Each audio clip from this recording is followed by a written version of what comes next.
금요일 뉴욕 증시가 아마존의 실적 실망과 물가 우려 속에 하락했습니다. 미국의 6월 근원 물가 지수가 전월 대비 3.5% 증가하면서 30년 내 최대폭을 나타냈습니다. 미국의 6월 개인 소비 지출이 전월 대비 1% 증가하면서 예상치를 웃돌았습니다. 세인트루이스 연은 총재는 가을부터 채권 매입 축소를 시작해야 한다고 말했습니다. 미국의 7월 소비자 태도 지수 확정치가 81.2로 집계되면서 예비치를 웃돌았습니다. 미국의 7월 시카고 PMI 지수가 73.4로 집계되면서 전월보다 크게 개선됐습니다. SEC가 중국 기업 IPO의 추가 공시를 요구하면서 IPO가 일시 중단됐습니다. 아크 이노베이션 ETF가 로빈후드의 주식 4,500만 달러를 매입했습니다.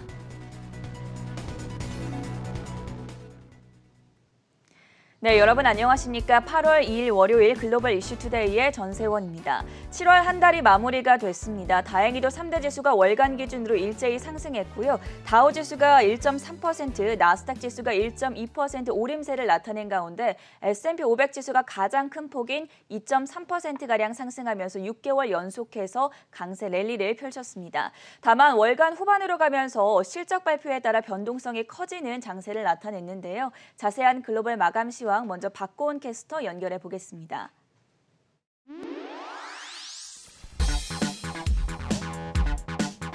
네, 지난주 뉴욕 증시 마감 시황 전해드리겠습니다.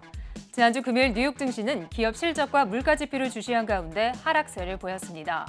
다우 지수는 0.42% 떨어졌고 S&P 500 지수는 0.54% 하락, 그리고 나스닥 지수는 0.71% 내렸습니다. 이날 시장에서는 아마존의 실적 부진에 대한 실망감이 일부 기업들의 3분기 실적 전망 우려로 확대됐습니다.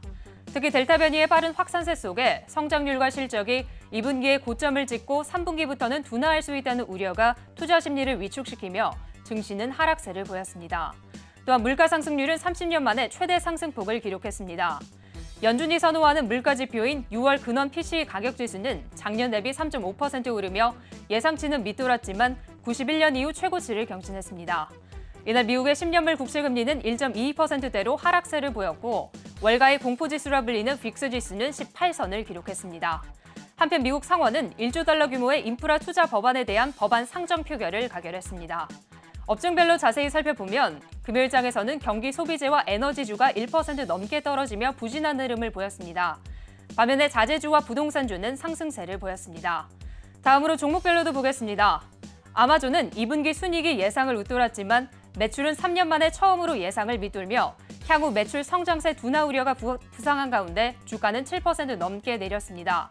아마존의 실적 발표 이후 모건 스탠리는 아마존의 목표가를 4,300달러로 하향 조정하며 주가가 단기간 약세를 보일 수 있다고 우려했지만 장기 전망은 강하다면서 비중 확대 투자 의견을 유지했습니다. UBS 역시 아마존에 대한 목표가를 4,020달러로 낮추면서도 투자 의견은 매수로 유지했습니다. 한편 주말 사이에 아마존은 이후로부터 개인정보 보호 위반 혐의로 1조 원가량의 과징금을 부과받았다는 소식도 전해졌습니다. 또한 금요일장에서는 아마존의 약세 속에 다른 전자상거래 업체들도 성장 둔화 우려가 작용한 가운데 큰 폭으로 떨어졌습니다. SE의 경우 7% 넘게 내렸고 이베이 역시 7%대 하락세를 보였습니다. 다음으로 핀터레스트는 2분기 매출과 EPS는 예상을 웃돌았지만 월간 활성 이용자 수가 감소한 것으로 나타났습니다. 실적 발표 이후 JP모건은 핀터레스트의 목표가를 68달러로 하향 조정했고 에버코어도 투자 의견을 내렸습니다. 금요일장에서 주가는 18% 넘는 급락세를 보였습니다. 또한 스카이웍스는 2분기 순이익이 작년 대비 3배 가까이 증가하며 호조를 기록했고 배당을 12% 인상한다는 계획을 밝혔습니다. 하지만 차익 실현 매물 속에 주가는 6% 넘게 내렸습니다. 다음으로 엑슨모빌과 쉐브론은 유가가 크게 반등한 가운데 흑자 전환에 성공했습니다. 엑슨모빌은 47억 달러, 그리고 쉐브론은 31억 달러의 순이익을 달성하며 예상을 웃도는 2분기 실적을 발표했습니다. 다만 향후 투자 규모는 작년보다 줄일 것이라고 밝혔습니다. 금요일장에서 엑슨모빌은 2% 넘게 내렸고 쉐브론도 0.7%대 떨어졌습니다. 그리고 캐터필러의 경우 EPS는 예상을 웃돌았고 매출은 작년 대비 29%가량 증가하며 예상을 상회했습니다. 다만 올해 실적 전망을 제시하지 않았고 3분기 영업이익이 공급망 문제로 인해 제한적인 증가를 보일 것이라고 내다봤습니다. 주가는 2% 넘게 내렸습니다. 다음으로 P&G도 예상을 상회하는 실적을 발표했습니다. 다만 계속되는 물가 상승 압력과 투입 비용의 증가에 대해서는 우려의 목소리를 냈습니다. 금일장에서 주가는 2% 가까운 상승세를 보였습니다. 한편 로빈후드는 캐시우드의 아크 인베스트가 지분을 대거 매입했다는 소식이 전해졌습니다. 아크 이노베이션 ETF는 로빈후드의 나스닥 첫 거래일에 130만 주가량을 매입한 것으로 나타났습니다. 금일장에서 로빈후드는 0.9%대 올랐습니다. 다음으로 유럽으로 넘어가 보겠습니다. 유럽 증시는 델타 변이 우려가 기업 실적에 대한 낙관론보다 더 크게 작용하며 특히 여행 관련주들이 약세를 보인 가운데 하락세를 보였습니다. 독일 닥스 지수는 0.6%대 떨어졌고 프랑스 깍크 지수는 0.32% 하락, 그리고 영국 증시는 0.6%대 내렸습니다. 또한 아시아 증시는 규제 우려와 코로나 확산세 속에 하락세를 보였습니다. 일본 니케이 지수는 코로나 확진자 수가 하루 10,000명을 넘기며 투자 심리를 위축시킨 가운데 1.8%대 내렸습니다.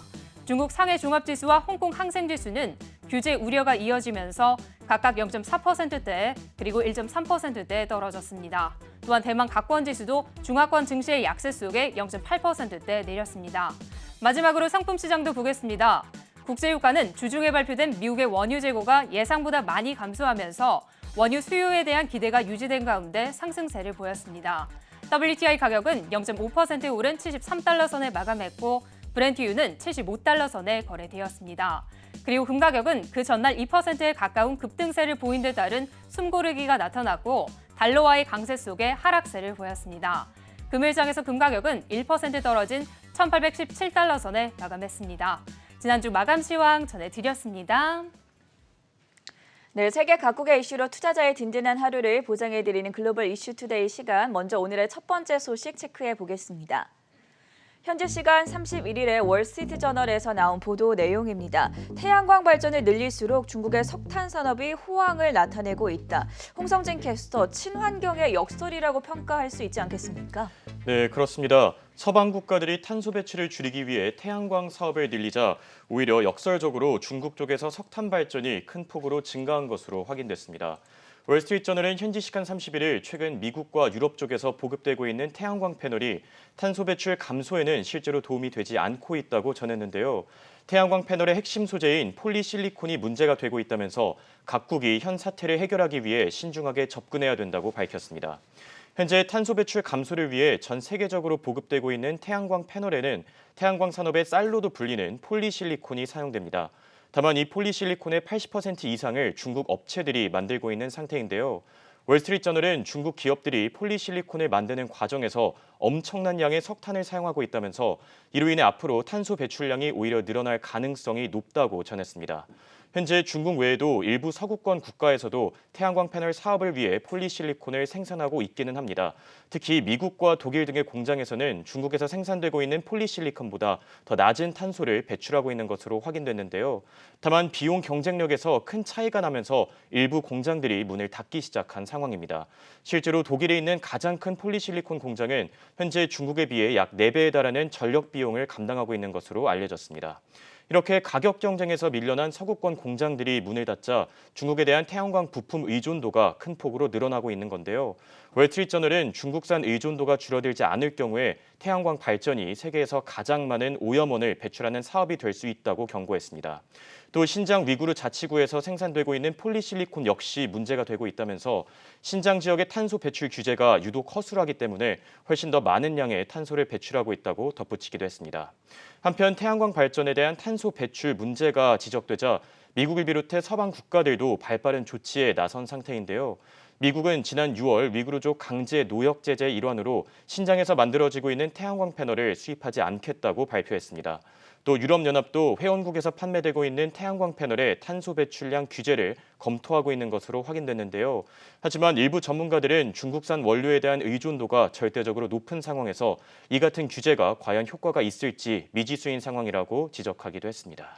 미국과 중국의 패권 전쟁이 태양광 산업으로까지 번질 수 있다는 우려가 나오는 만큼 이 점에 대해서 지켜볼 필요가 있겠고요. 두 번째 뉴스로 넘어가 보겠습니다. 자, 미국 의회가 인프라 법안 처리 착수에 나섰다라는 보도가 나왔습니다. 이례적으로 토요일에 미국 상원이 모이면서 인프라 법안을 논의하기 위해 의회 소식을 가졌었는데 최종 통과가 이번 주로 예상이 되고 있습니다. 어떻게 전망이 되고 있습니까? 네, 도로와 철도 등 기반 시설에 1조 달러를 지출하는 내용의 인프라 법안이 지난주 상원 표결을 통해 논의 절차에 돌입했고 주말 사이 상원 최종안에 구체적인 틀이 잡힌 것으로 보입니다. 이 패키지는 이전에 승인된 4,500억 달러 자금 외에 5,500억 달러의 신규 지출을 포함하고 있는데요. 납수도관을 교체하고 전기차 충전소 네트워크 구축을 위한 자금을 제공하는 내용 등이 추가로 담겼습니다. 지금까지 발표된 예상 항목들을 살펴보면 고속도로 건설, 통신 네트워크 확충, 전력망 현대화, 상수도 사업, 그리고 공항 건설과 교통수단 현대화 등의 내용이 담겼습니다. 상원은 지난 28일 찬성 67대 반대 32로 논의 절차를 시작했는데 이번 인프라 패키지는 바이든 대통령의 최우선 입법 과제로 하나인 만큼 상원은 이례적으로 모두가 쉬는 주말에도 법안 구체화에 열심히 달렸습니다. 민주당 핵심 협상가 존 테스터 의원은 잠재적인 충돌 지점은 임금에 대한 조항이라고 말했는데요.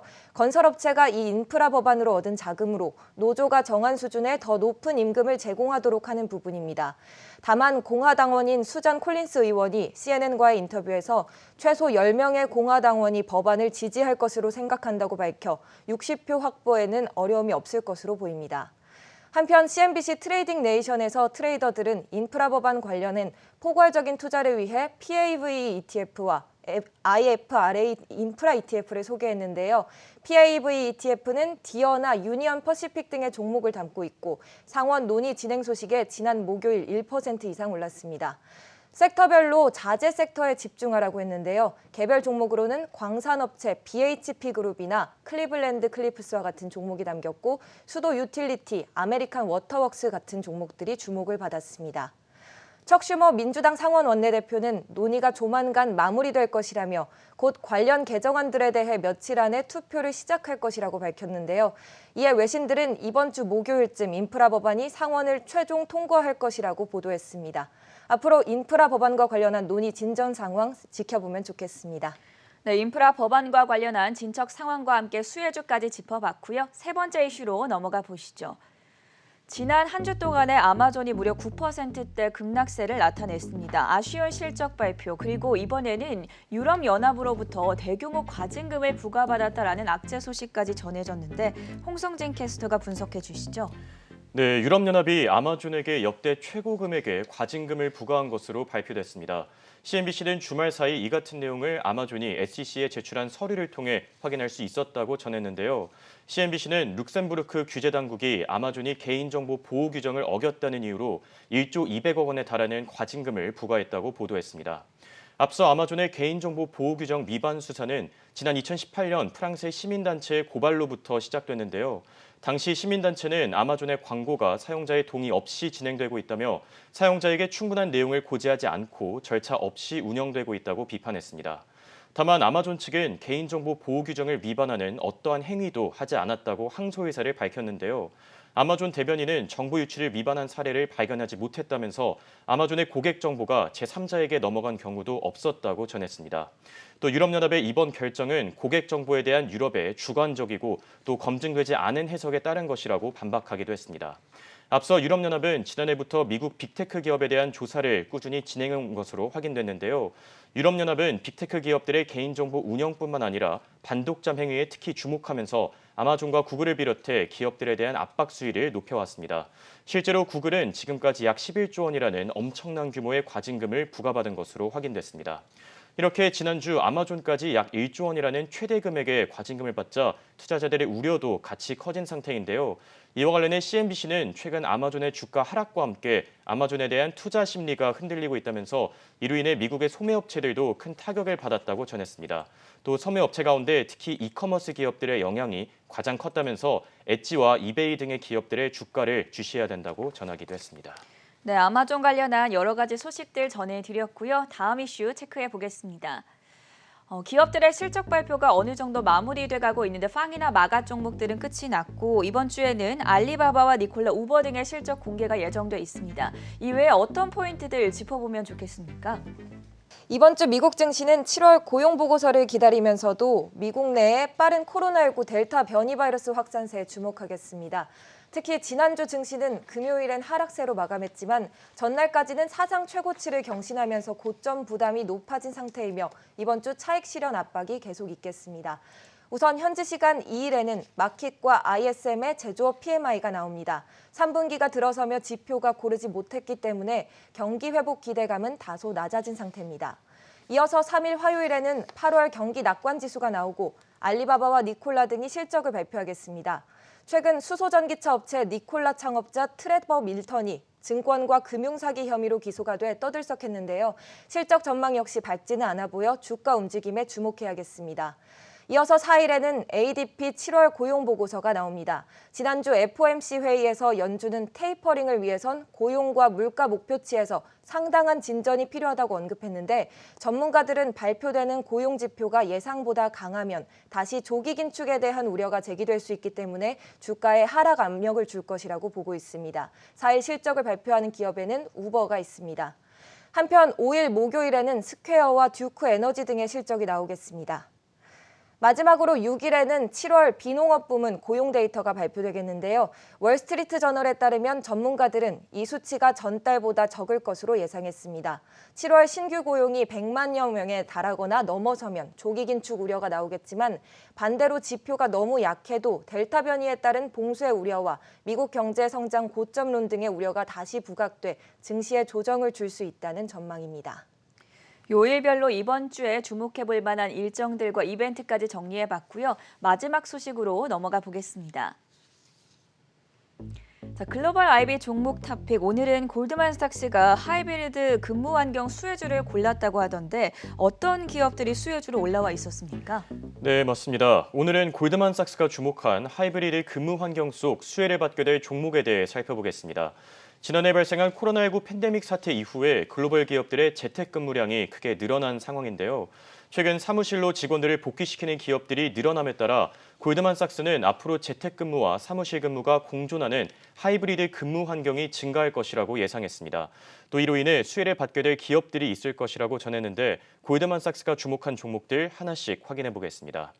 리스트에 가장 먼저 오른 건 세일즈포스입니다. 골드만은 세일즈포스가 하이브리드 근무 환경 속에서 가장 큰 두각을 나타낼 것이라고 예상했는데요. 세일즈포스가 디지털 경제에 특히 강화돼 있다면서 앞으로 이커머스, 마케팅 등의 분야에서 높은 성장률을 기록할 것이라고 평가했습니다. 현재 마켓워치에서 집계한 글로벌 IB들의 투자 의견도 매수로 나와 있는 점 참고하시기 바랍니다. 이어서 목록에 오른 건 시스코 시스템즈입니다. 골드만삭스의 분석가는 시스코가 하드웨어 및 커뮤니케이션 분야의 강자라고 전했는데요. 시스코를 비롯한 사무실 네트워킹 회사들의 전망이 좋게 보인다면서 기업들의 네트워크 수요 증가로 인해 향후 이득을 볼 가능성이 높다고 진단했습니다. 시스코 시스템즈 올해 들어 23% 넘게 증가하면서 현재 양호한 주가 흐름 보이고 있는 상태입니다. 다음 살펴볼 종목은 하얏트 호텔과 유나이티드 항공입니다. 골드만은 이 두 기업이 회사들 간의 비즈니스 여행 사업이 회복하면서 앞으로 큰 혜택을 받게 될 거라고 분석했는데요. 특히 하얏트의 경우에는 월가 IB들 가운데 현재 골드만삭스만 유일하게 매수 등급으로 평가하고 있다면서 코로나19 사태가 완화됨에 따라 투자자들이 특히 주목해볼 만한 기업이라고 전했습니다. 또 유나이티드 항공 역시 매력적인 진입 지점이 보인다고 덧붙였는데요. 현재 메이저 항공주 가운데 가장 저렴해 보인다면서 회사의 가치에 비해 매력적인 주가를 나타내고 있다고 밝혔습니다. 이 외에도 타겟과 SL 그린 리얼티가 리스트의 마지막으로 담겼는데요. 골드만은 소매업체들 가운데 특히 타겟이 기대된다면서 팬데믹 기간 동안 높은 시장 점유율을 확보한 점을 긍정적으로 평가했습니다. 또 주택 및 상업용 리츠 중에서는 SL 그린 리얼티가 주목해볼 만하면서 지난해 대비 55% 넘게 올랐다고 강조하기도 했습니다. 두 기업의 평균 투자 의견, 현재 비중 확대와 보유로 집계된 점까지 참고하시기 바랍니다. 지금까지 골드만삭스가 바라본 하이브리드 근무 환경 속 수혜주에 대해 살펴봤습니다. 네, 월요일 아침 글로벌 이슈 투데이가 준비한 시간 여기까지고요. 저희는 잠시 후 6시에 굿모닝 투자의 아침으로 돌아오겠습니다.